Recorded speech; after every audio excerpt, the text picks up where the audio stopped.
Ella hizo que prohibieran mi parrilla, disparó a mi perro e intentó arruinar mi familia. Ahora su casa está vacía y yo estoy dirigiendo la junta de propietarios. Ella llamó a mi parrilla de carbón un crimen, acosó a mi hija, y terminó disparando a nuestro perro a través de la cerca. Dijo que fue en defensa propia. Las grabaciones demostraron lo contrario. Ahora ella se ha ido, su casa está a la venta, y el vecindario que trató de controlar. Reescribí las reglas, y esta vez son justas.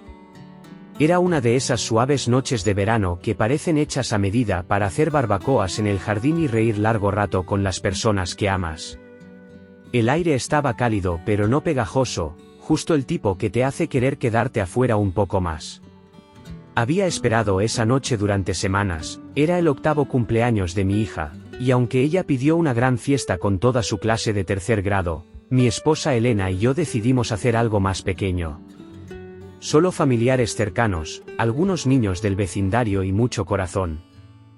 Nuestro jardín no es enorme, pero es acogedor y siempre nos ha parecido nuestro pequeño santuario. Elena se encargó de las decoraciones, cintas de colores colgando de los postes de la cerca, un arco iris de globos rebotando suavemente en la brisa, y un gran cartel alegre que decía, «Feliz cumpleaños, Olivia», extendido sobre el patio.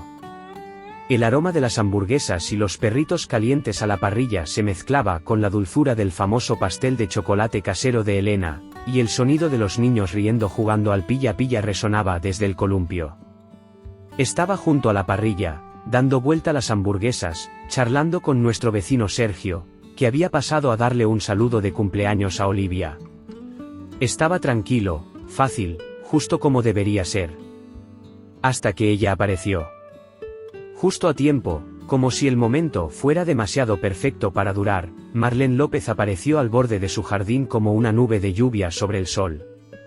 Marlene, nuestra vecina de al lado y autoproclamada encargada de la junta de propietarios, tenía una reputación que se extendía más allá de nuestra calle.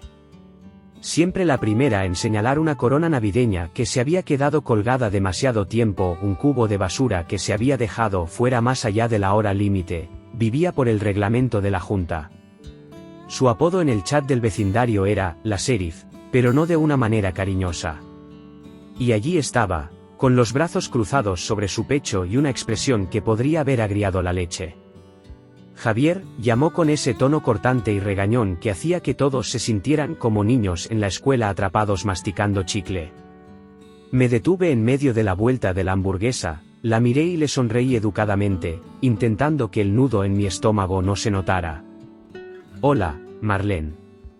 Solo estamos celebrando el cumpleaños de Olivia, ¿quieres una hamburguesa?»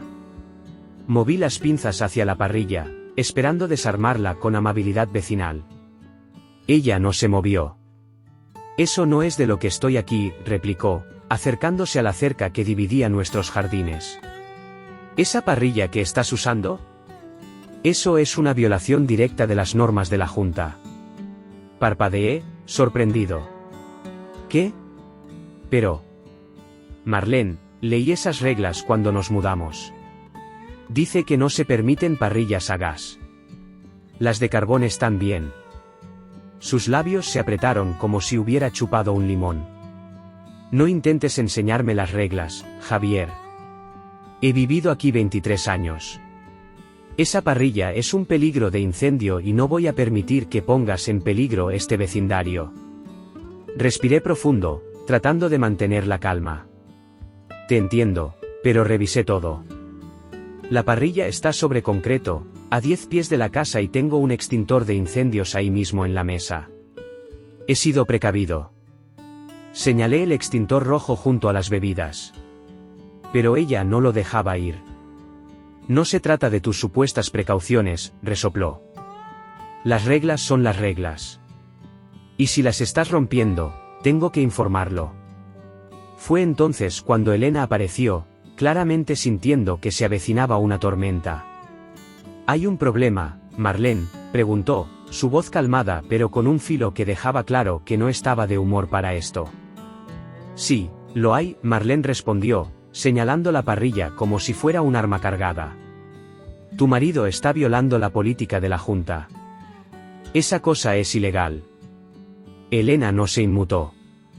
Hemos tenido esa misma parrilla durante 5 años. Nunca nadie dijo nada. ¿Por qué ahora es un problema? Siempre ha sido un problema, respondió Marlene, con la barbilla en alto. Solo que no lo había notado antes. Pero ahora lo he visto. Considéralo una advertencia. Y con eso, dio media vuelta y se alejó hacia su casa como si hubiera emitido una citación judicial. Me quedé allí, con las pinzas todavía en la mano, viéndola desaparecer dentro de su casa. Elena suspiró, frotándose la frente. Es el cumpleaños de Olivia, por el amor de Dios. No podía dejarnos en paz por una noche. Traté de sonreír, de quitarle importancia. Esa es Marlene. Siempre tiene algo de qué quejarse. No dejemos que arruine la noche. Pero, en realidad, aunque los niños reían y las hamburguesas chisporroteaban, no podía sacarme de la cabeza la sensación de que esto no había terminado. No, ni de cerca. A la mañana siguiente, me desperté con esa sensación incómoda que seguía pesando en mi pecho. Traté de ignorarla, diciéndome a mí mismo que solo era otra de las pequeñas cruzadas de Marlene, pero algo en la forma en que dijo, considéralo una advertencia, seguía retumbando en mi cabeza como una mala canción en repetición. Me levanté temprano, preparé una taza de café fuerte y me senté a la mesa de la cocina mientras la casa aún estaba en silencio. Elena y Olivia estaban durmiendo después de la fiesta, pero yo no podía descansar. Necesitaba saber con certeza que no había pasado por alto algo. Así que fui a la sala, busqué en el cajón de los trastos y saqué el grueso manual de la junta de propietarios que habíamos recibido la semana que nos mudamos. Ese libro estaba más complicado que los papeles de la hipoteca, estaba lleno de reglas sobre tonos de pintura, la colocación de buzones, la altura del césped, incluso el color de las cortinas. Pasé a la sección sobre aparatos exteriores, escaneé las líneas y luego lo vi, tal como lo recordaba, se prohíben las parrillas a gas por razones de seguridad contra incendios. Se permiten parrillas de carbón siempre que estén colocadas sobre superficies no inflamables y a una distancia mínima de 10 pies de cualquier estructura. Dejé escapar un suspiro que ni siquiera sabía que había estado reteniendo. Mi parrilla estaba sobre el patio de concreto, a 12 pies de la casa, y siempre mantenía un extintor cerca. No estaba rompiendo ninguna regla. Ninguna. No intentaba ser un rebelde ni causar problemas, solo quería hacer unas malditas hamburguesas para el cumpleaños de mi hija. Aún así, la inquietud se mantenía. Conocía bien a Marlene para saber que no dejaría esto así solo porque estuviera equivocada. Seguiría presionando, torciendo las reglas, quizás incluso inventando nuevas si era necesario. Y, efectivamente, cuando estaba recogiendo las sillas más tarde esa mañana, escuché su voz flotando por encima de la cerca. Esta vez no estaba gritando. Estaba en el teléfono, susurrando con ese tono arrogante que reserva para cuando cree que está ganando. Ya lo reporté, dijo, lo suficientemente alto como para que lo escuchara. La parrilla tiene que ser retirada. No me importa lo que él piense. No va a ignorar las reglas bajo mi vigilancia. Me quedé congelado, todavía sosteniendo una pila de platos de papel. Miré hacia su casa y la vi parada junto a su porche, con el teléfono en la oreja, mostrando esa expresión de satisfacción como si hubiera atrapado a alguien haciendo trampa en el bingo. Por un segundo, pensé en ir a confrontarla, decirle que se metiera en sus asuntos. Pero sabía cómo acabaría eso, ella lo torcería, diría que la amenacé y, de repente, yo sería el villano. En lugar de eso, regresé adentro y le conté a Elena lo que había escuchado. Ella solo negó con la cabeza. Es una parrilla, Javier. Una parrilla. No tiene una vida. Aparentemente no, murmuré, luego me senté nuevamente frente a la computadora y comencé a escribir. Si quería que la junta se involucrara, yo me adelantaría. Escribí un correo al consejo, educado, pero detallado. Adjunté una foto de la parrilla, su ubicación en el patio, una foto del extintor y una captura de pantalla de la sección del manual sobre cocina exterior. Expliqué todo claramente y respetuosamente, pidiéndoles que confirmaran que mi configuración era conforme. Lo envié, esperando que ahí terminara todo. Pero en el fondo, sabía que no sería así. Las personas como Marlene no se detienen cuando están equivocadas, solo cambian de táctica y encuentran nuevas formas de presionar. Y, por mucho que no quisiera admitirlo, tenía un mal presentimiento de que este pequeño conflicto con la junta de propietarios apenas comenzaba. Un par de días pasaron sin noticias, y por un breve momento pensé que tal vez mi correo había hecho el truco, que tal vez la sensatez había prevalecido. Pero esa esperanza se derrumbó en el momento en que abrí el buzón y vi el sobre. Era una de esas cartas crujientes y oficiales con el logotipo de la junta en la parte superior, como si viniera del IRS o algo así. La rasgué en el camino de entrada, ya sintiendo esa ansiedad que me apretaba el pecho. Y allí estaba, una notificación formal de violación. Tu equipo de cocina exterior infringe las regulaciones comunitarias. Se requiere su retirada inmediata. El incumplimiento puede resultar en multas o acciones adicionales. Me quedé allí, atónito, mirando el papel como si tal vez lo hubiera leído mal. Pero las palabras eran claras. Según esta carta, mi parrilla, la misma que había usado durante 5 años sin problemas, de repente era un problema. Sentí que mi mandíbula se tensaba mientras miraba hacia la casa de Marlene, medio esperando verla asomarse por la ventana. Y, efectivamente, ahí estaba. Las cortinas ligeramente abiertas, justo lo suficiente para que viera ese brillo de satisfacción en sus ojos. Lo sabía. Probablemente fue ella quien redactó la carta y solo hizo que el consejo la firmara. Quería ir y decirle algo, lo que fuera, pero respiré hondo y me obligué a regresar adentro. Elena estaba en la cocina descargando las compras, y tiré la carta sobre la mesa. Lo hizo, dije, tratando de mantener la voz firme. ¿En serio? Después de toda la evidencia que les diste. Aparentemente, eso no importó, respondí. Tomaron su palabra por buena. Esa noche, después de que Olivia se fue a dormir, me senté frente a la computadora y comencé a redactar una respuesta. Esta vez no solo iba a explicar las cosas, sino que iba a documentar todo. Volví a adjuntar las mismas fotos. Reiteré las medidas de la parrilla, su distancia de la casa, el extintor. Incluso incluí una captura de pantalla del manual con el pasaje relevante resaltado. Les pedí amablemente que revisaran la información nuevamente y reconsideraran la notificación. Mantuve el tono tranquilo, sin sarcasmo, sin frustración, solo hechos. Pensé que alguna persona razonable en el consejo leería esto y se daría cuenta de que toda esta situación era una tontería. Envié el correo y lo copié a Elena, por si necesitaban un respaldo. Pero no podía quitarme la sensación de que Marlene ya había envenenado el pozo. Probablemente había estado hablando con los miembros del consejo detrás de escena, retorciendo los hechos como siempre lo hacía. A la mañana siguiente, recibí una respuesta. Era breve y fría. Gracias por tu correo. El consejo ha revisado el asunto y mantiene su decisión original.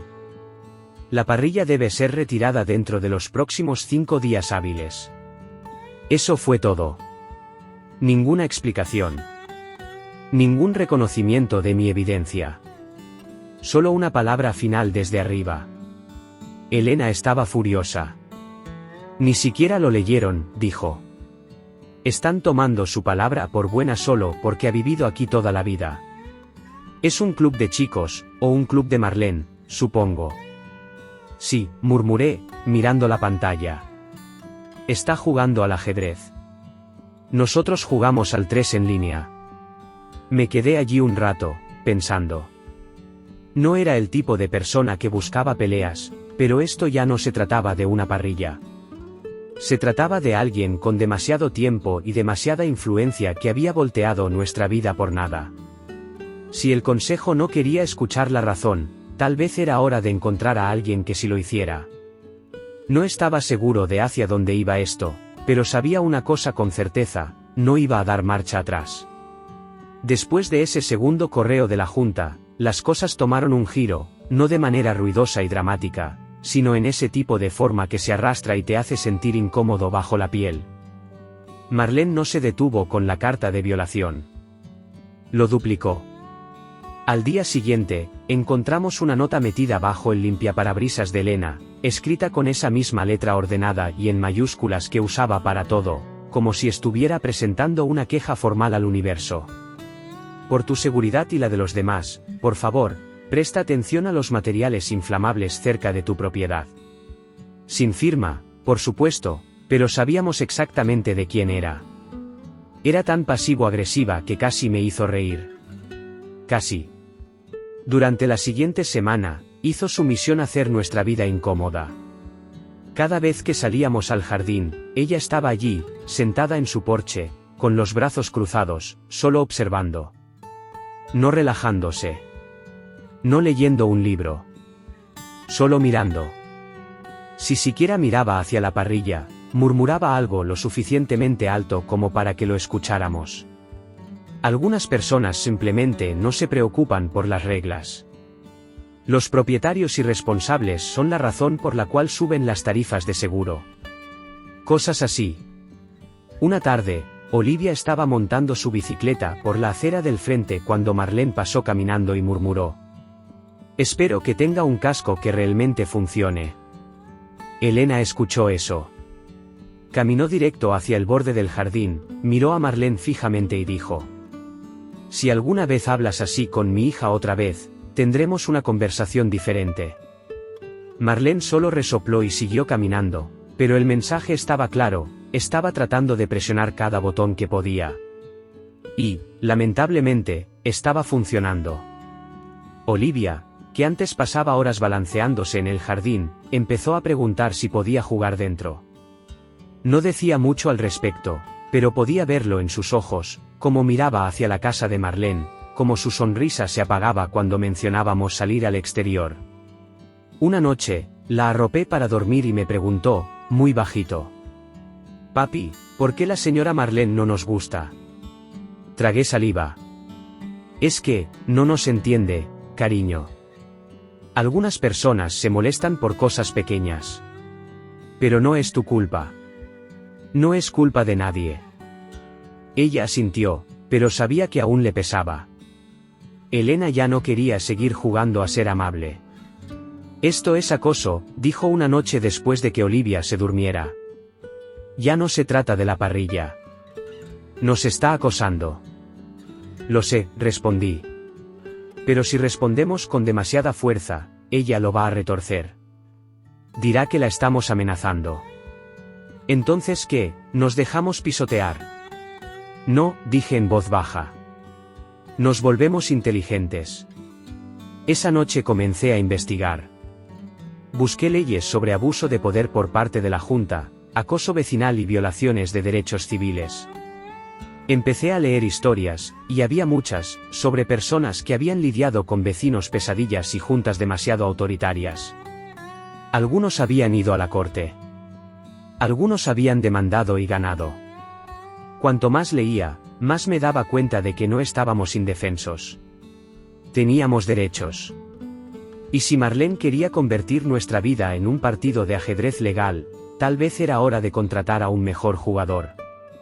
No estaba listo para ponerle una demanda frente a su puerta, pero estaba muy cerca. Porque esto ya no se trataba de la parrilla. Se trataba de nuestra casa, nuestra paz. Y estaría maldito si dejaba que ella nos la quitara. La casa se sintió vacía cuando regresé esa noche.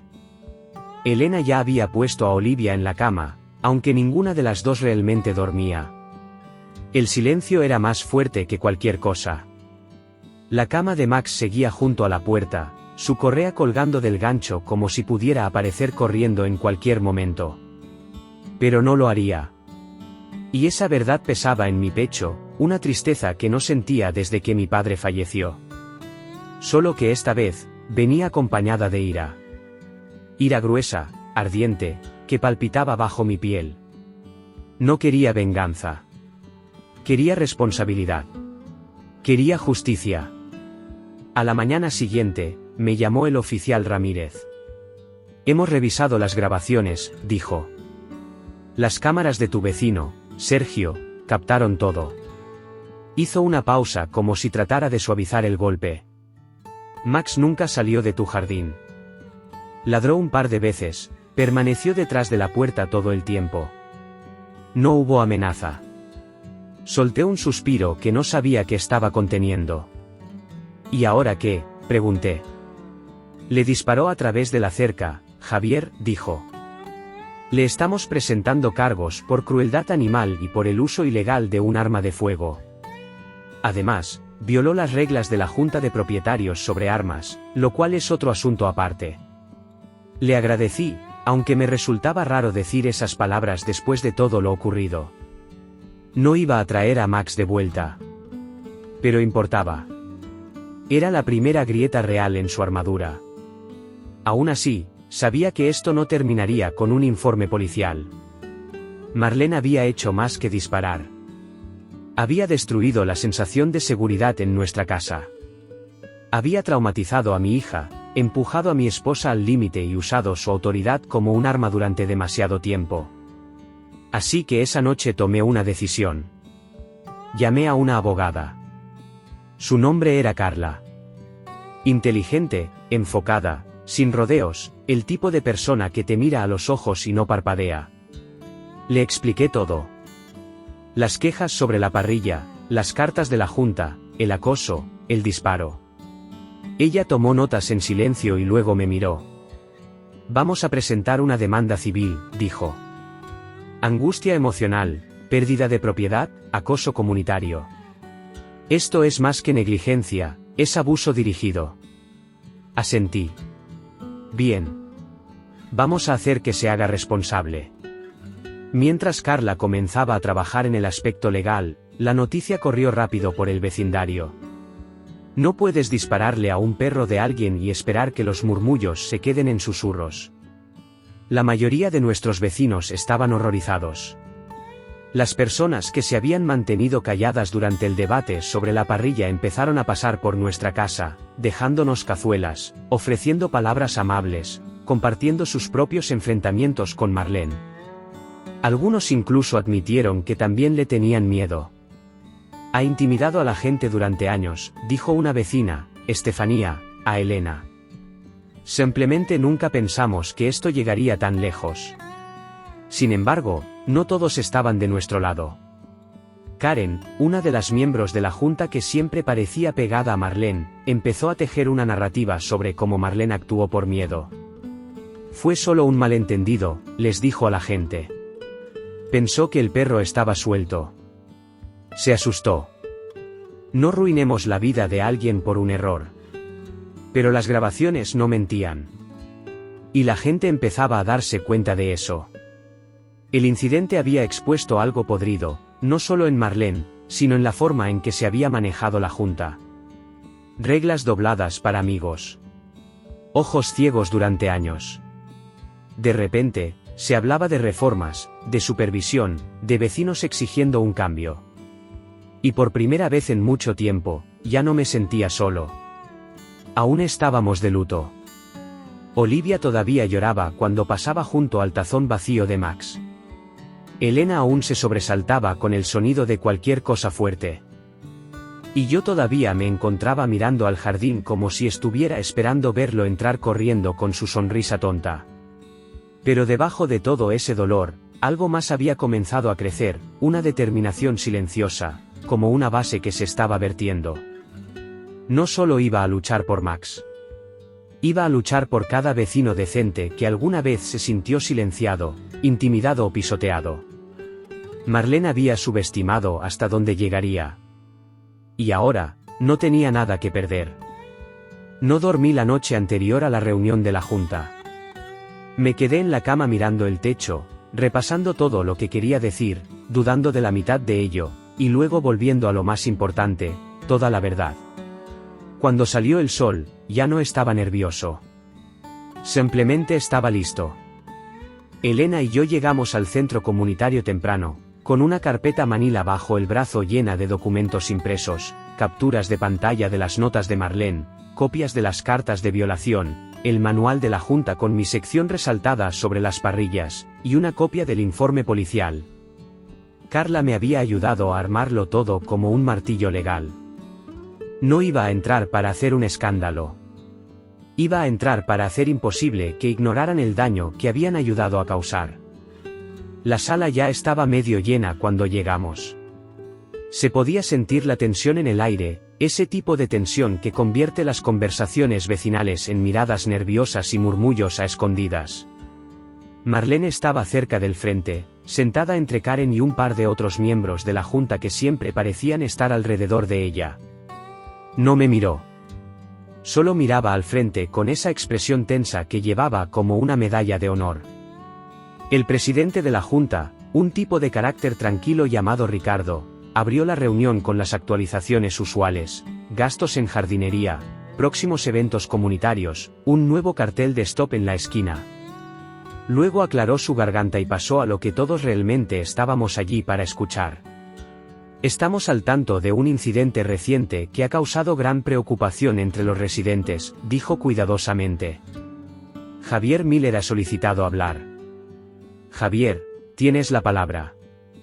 Me levanté, con el pulso estable ahora, no por adrenalina, sino por claridad. Miré alrededor de la sala, encontrando los ojos de las personas a quienes les había saludado en los paseos matutinos, con las que había ayudado a despejar la nieve después de las tormentas, con las que había hecho barbacoas en las fiestas de verano. Personas que habían vivido tras puertas cerradas mientras este lío crecía en silencio. Y luego hablé. Les conté sobre la fiesta de cumpleaños. Sobre la queja. Sobre la parrilla. Sobre cómo seguí todas las reglas, traté de mantener la paz, intenté manejarlo de forma privada. Les conté sobre el acoso, las notas, las miradas, las campañas de susurros. Y luego les hablé de Max. No lo endulcé. Describí exactamente lo que pasó. Cómo se quedó detrás de nuestra puerta. Cómo ladró, como cualquier perro lo haría. Cómo ella apuntó. Cómo disparó. Y cómo mi hija aún se despierta llorando. Se podía escuchar un alfiler caer. Luego levanté el manual. No hay ninguna regla que haya roto, dije, con la voz baja pero firme. Pero aunque la hubiera, esto es lo que llevó a un perro muerto. Una familia destrozada. Un vecindario dividido. Miré a los miembros de la Junta uno por uno. Si siguen permitiendo que el miedo y el control dicten las políticas aquí, entonces todos perdemos.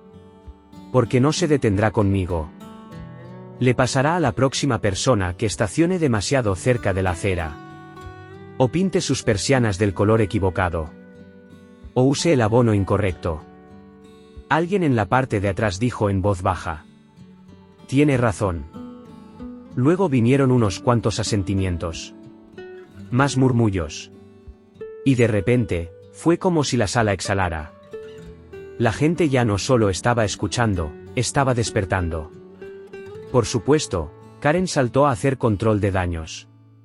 Agradecemos tu historia, Javier, pero Marlene se sintió amenazada. No ignoremos eso. Sus intenciones, la interrumpí, dejando que mi voz subiera un poco. Su intención fue dispararle a mi perro. Eso no fue un malentendido. Eso fue crueldad. Eso fue alguien que pensó que podía hacer lo que quisiera porque nadie la iba a hacer responsable. Justo en ese momento, Sergio, el vecino con las cámaras de seguridad, se levantó. Yo vi las grabaciones también. Javier no está mintiendo. Max nunca salió del jardín. Marlene salió y disparó a través de la cerca. No hubo amenaza. Cero. Eso fue todo. El punto de quiebre. La gente empezó a hablar. No en susurros, a hablar de verdad. Sobre quejas pasadas. Sobre el miedo de levantarse. Sobre cuánto tiempo se había tolerado este tipo de comportamiento sin hacer nada. Ricardo tuvo que golpear su pequeño martillo solo para calmar las cosas. Revisaremos toda la documentación y discutiremos los siguientes pasos internamente, dijo, con la voz un poco temblorosa ahora. Mientras tanto, pedimos a todos que mantengan la civilidad. Pero el tono había cambiado.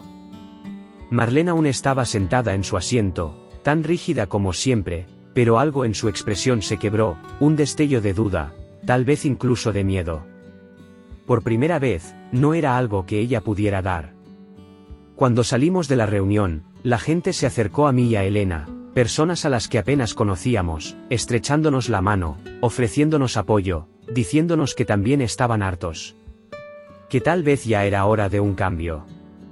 Que tal vez era hora de que alguien como yo se postulara para la junta.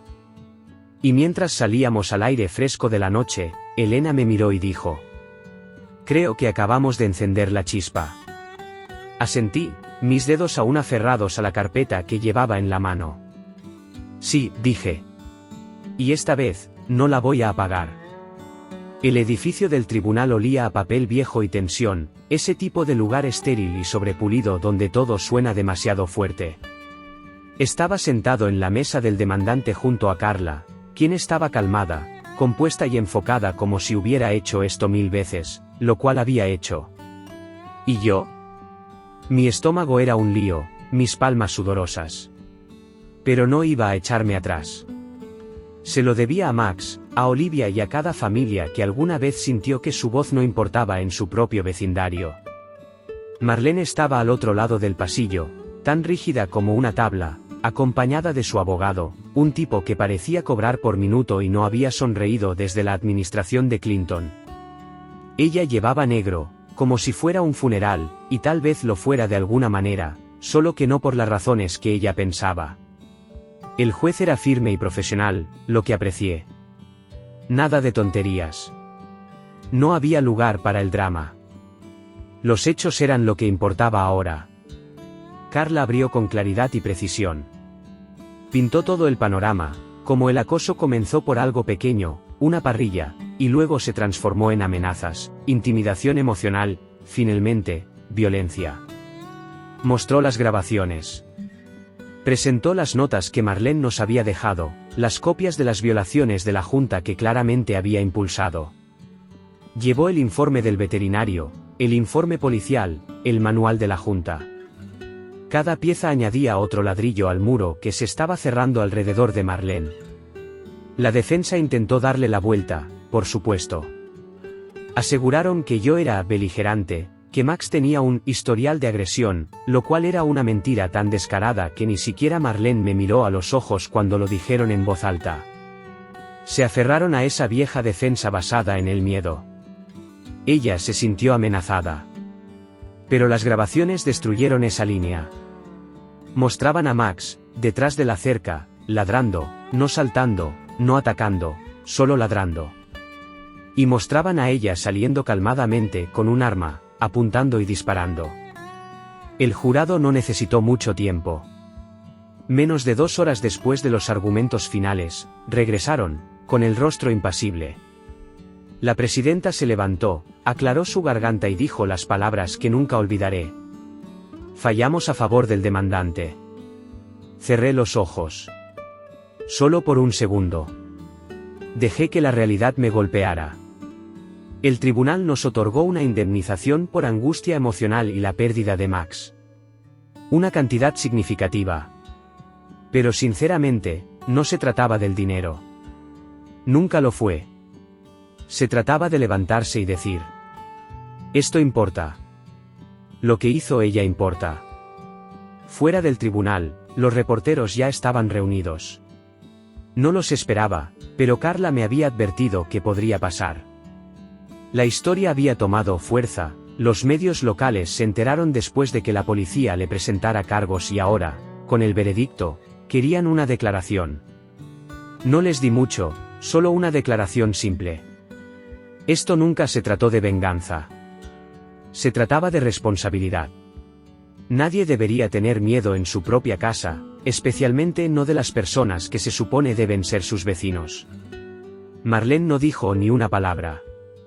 Se escapó por la entrada lateral como una sombra, con la cabeza agachada y el rostro pálido.